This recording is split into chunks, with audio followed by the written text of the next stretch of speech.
Hello everyone, I welcome you all to our very first video lecture in QGIS series. Before going into deep about what is exactly QGIS software is and what are its different applications and how we can use it in our project work, let's have some basic idea of about this geographic information system, GIS system. Okay, so what is the geographic information system is? So according to National Geographic, geographic information system is a computer system for capturing, storing, checking and displaying data related to positions on Earth's surface. So from this definition we can say that GIS system help us to show different kind of data on one map. For example, if we want to show street numbers or different streets or different buildings like schools, colleges, shopping malls, universities, or different kind of vegetations like trees and any rare vegetation. So this GIS system help us a lot, and this helps people to more easily see, analyze, and understand patterns and their relationships. Okay, so GIS have its very wide applications in many other fields like earth sciences, biology, resource management, hydrology, etc. So a GIS can stores, analyze, and visualize data for geographic position on Earth's surface. So we can say that it is also a computer-based tool, and it helps us to examine spatial relationship patterns and trends in geography. So a GIS mapping produces visualization of geospatial information. The idea behind the GIS system is like first we create geographic data. This could be in the form of like vector or raster. So don't worry about this vector or raster. We will understand in the upcoming slides what exactly is it is. So in first we create geographic data, then we manage it in a database, then we analyze and find patterns, and finally we display it on a map with the help of software. So what are the possible use cases of geographic information system? So when it comes to like urban planning, so if there is any development of a new city or a new zone in a city, particular city, so we use this GIS system. For example, if we want to locate different other buildings like school, college, universities, or we want to locate different streets, different parks, we use this GIS system. Okay, so this is very helpful in urban planning as well. Now coming to the environmental management, so it has its application it has its very lot of applications like if you want to show very rare vegetation on a map, and it is very rare. So with the help of this GIS system you can show it on a map. Okay, in terms of emergency response and disaster management, we can understand it by an example like suppose in Japan, as we know already, it gets it gets frequent earthquakes at a particular different interval of time. So if you want to show any city that is basically under the earthquake disaster zone, or we want to plot the different magnitudes of the earthquakes for different cities, so we can use this GIS system as well for that also. uh, Coming to the public health, as we have already seen the COVID-19, during COVID-19, there were a lot of online websites that were showing the real-time data of total confirmed cases of COVID-19 and total death rates with the help of maps all over the world. So we can say that GIS system have its very important application in public health as well. Coming to the defense and military operations, so GIS help us to establish target points and enemy bunkers and many more things. So it has its very useful application in defense and military operations as well. So I'm not going into very deep about the methods for visualizing geospatial data. Just I will give you a brief intro about all these maps, and we are basically having 12 methods for visualizing geospatial data. When we talk about the like point map, then point map is one of the simplest ways to visualize geospatial data. It helps us to visualize locations by plot points, example hospitals, to show spatial distribution and density. It has its limitation like overlapping points at zoom out scales, and it requires precision like accurate geocoding of data is very critical. Okay. Proportional simple symbol maps are we can create these maps with the help of circle and shapes to show data at locations. Okay, so it helps us to show multiple variables like if you in terms of size, if we want to show population, and in terms of color we want to age, then this is very helpful for that purpose. Coming to the strength, like it helps us to visualize complex data in one map. Okay, uh, but it has its own weakness like overlapping symbols in crowded small areas, so it will become very hard to see those symbols in the crowded and small areas. Okay, coming to the cluster maps, so these are basically these maps use basically the large symbols, and we zoom in to see smaller data points. Okay, so it also helps us to show multiple variables like size, color, and we can use that size feature for population and color for age. Okay, so this is having its own advances like it reduces overcrowding, as we were able to see in the standard point maps. Okay, so it has this advantage. Coming to the choropleth map, so it helps us to represent data like regions, or to represent variables like population densities or income. So we use like color shades to represent all these data.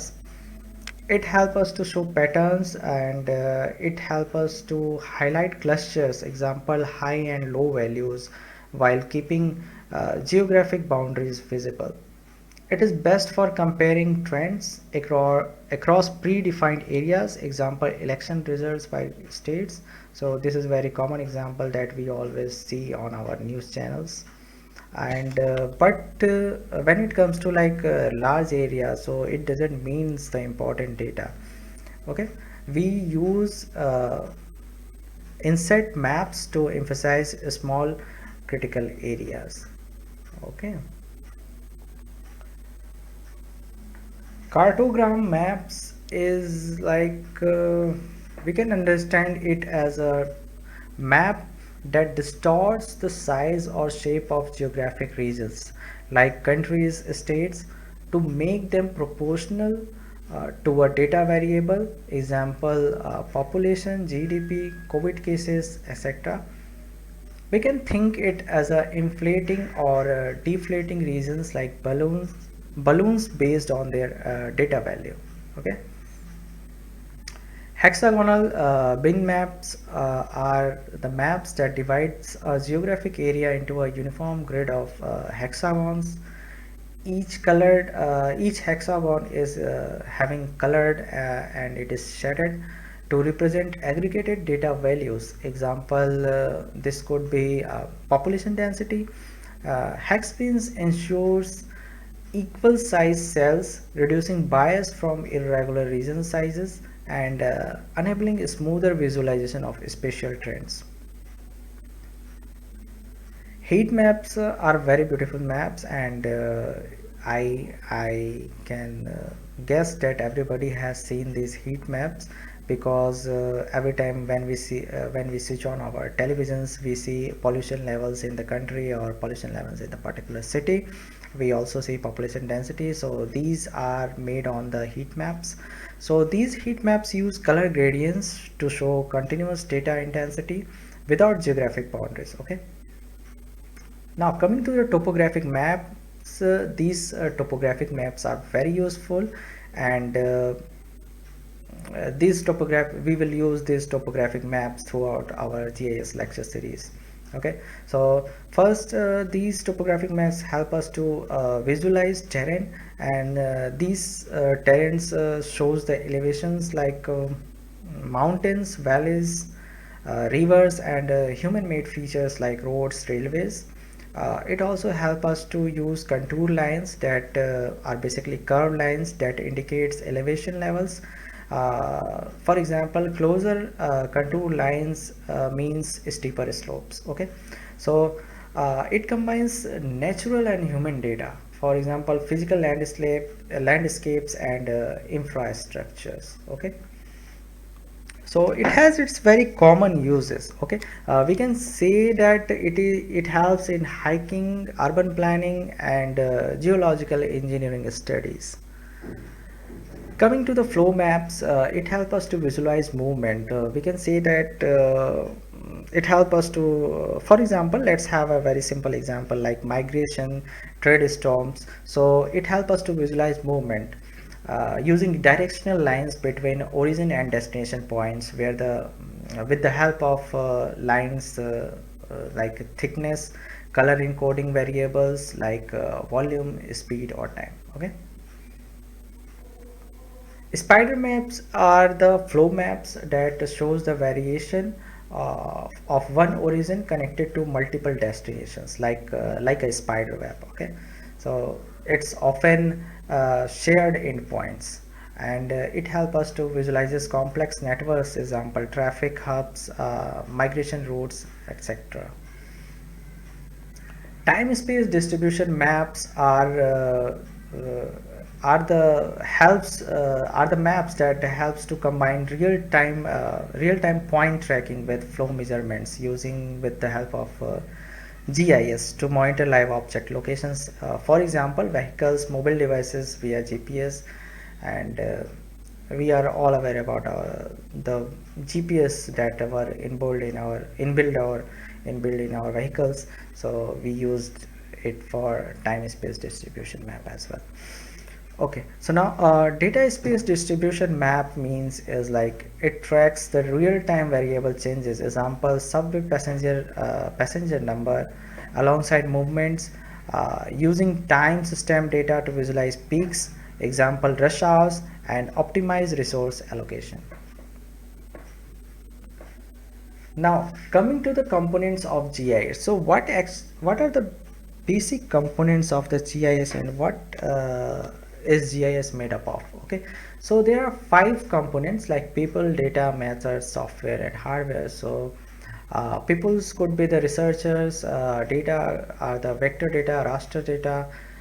Methods like guidelines, specs, procedures. Softwares like QGIS, hardware like computer system. So we will see in very detail in the upcoming slides. So first, what exactly the software is, and softwares are basically refers to the programs and applications that use to create, manipulate, and analyze data, including GIS software, database management system, and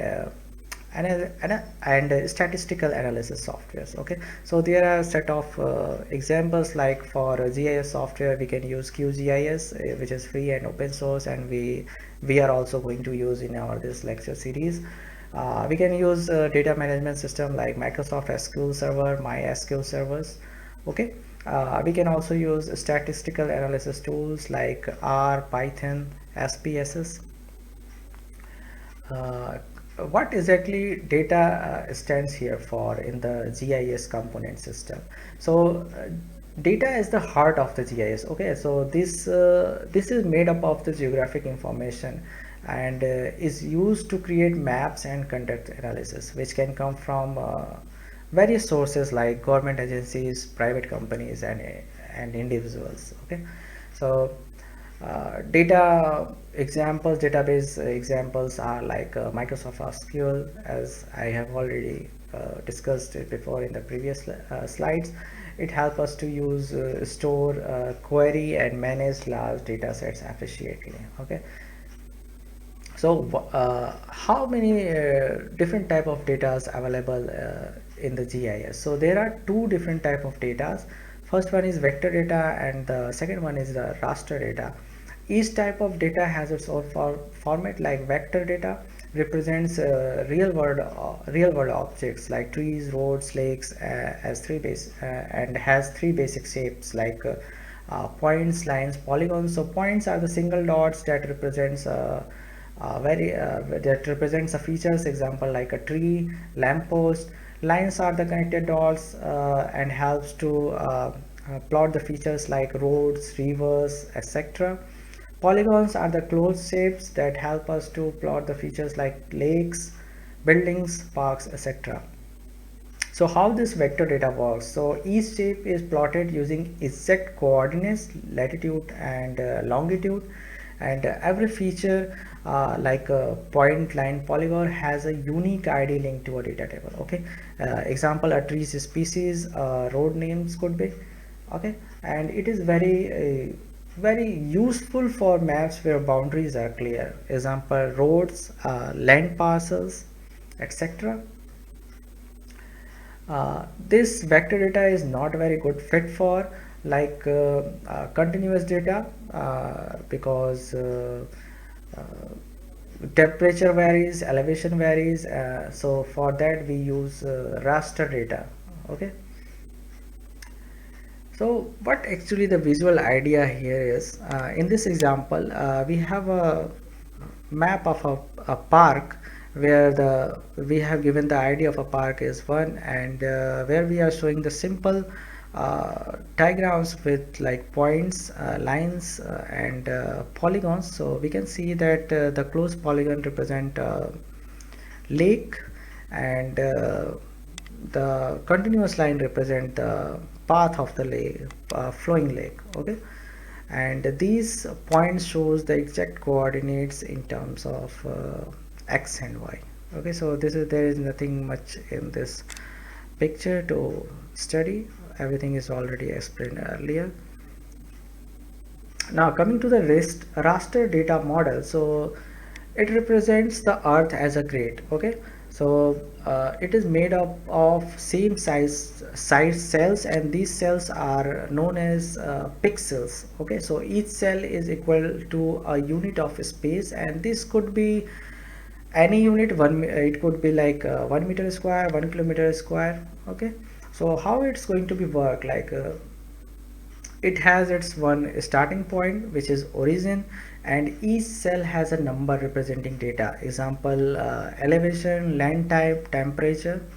It is good for continuous data like rainfall map, satellite images, and it is very useful in the situation where exact boundaries doesn't matters like elevation zones. Okay, this is not very good fit for like precise features, example road, property lines.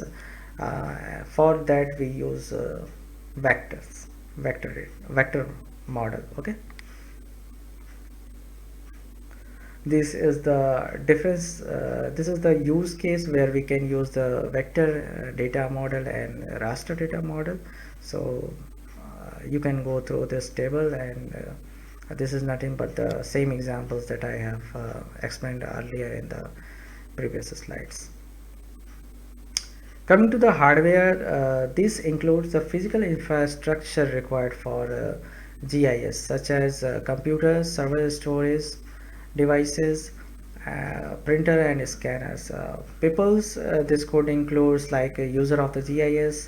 This could be like researchers, scientists, or technicians, and anyone else who needs to use geographic information in their work. Okay.